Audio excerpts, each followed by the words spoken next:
1 in 100 applicants gets the offer. You are the one who made it through. By 28, Ryan is in the room advising the executives who run the biggest companies in the world.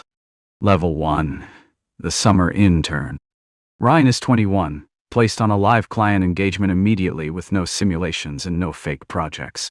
He builds the market analysis, sends the slides, gets 11 comments back at 11 at night, fixes everything, and one slide appears in the client presentation on Thursday. The partner never mentions Ryan's name, but the slide is his anyway. He calls his mother after getting the full-time offer, and she asks if it pays well. Level 2. The associate consultant. The offer was real, but the summer was not a preview of what actually comes next.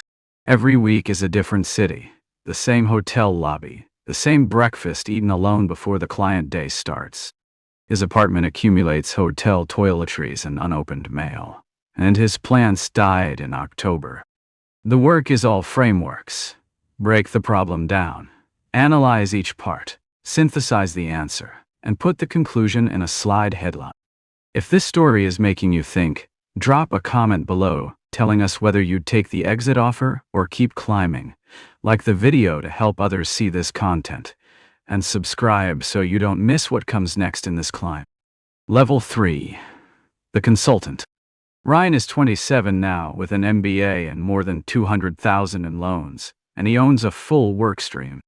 He manages junior associates now, reviews their work, sends it back with comments, and recognizes the sound of himself in all of it.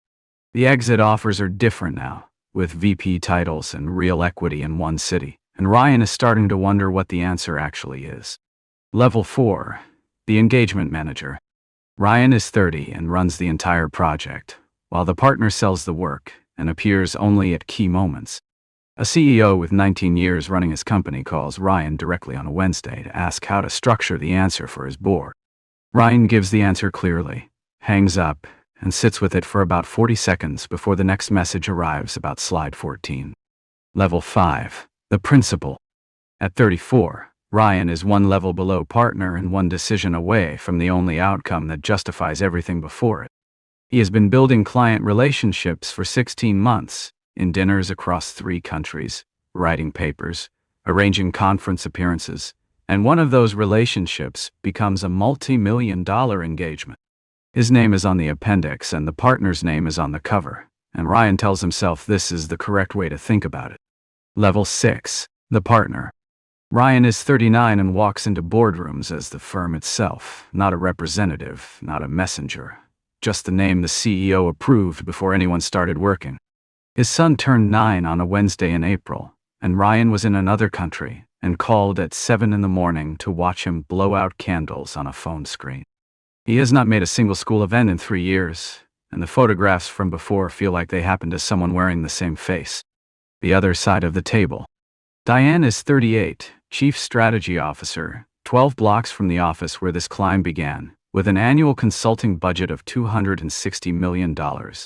She spent 2 years in consulting right out of undergrad and left before the MBA cycle when a consumer company made a real offer. Diane spent 7 years inside one company, built its internal strategy team from 3 persons to 40, and never needed to go back for an MBA. On a Tuesday morning, Diane receives findings from a consulting team that cost her company nearly $500,000 that week, asks 4 questions the partner cannot answer in the room, and schedules a follow-up without smiling.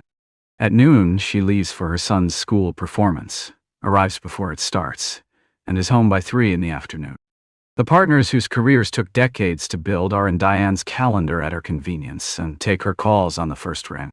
She left at year 2 with a business card that said Senior Associate, took the exit when the timing was wrong, before the MBA, before the promotion, and she built the other side of the table entirely on her own. The question is not whether staying or leaving builds more. The question is whether anyone who stayed ever actually decided, or just never found the moment to stop. Diane picks up her notebook, walks to the elevator, and does not look back at the screen.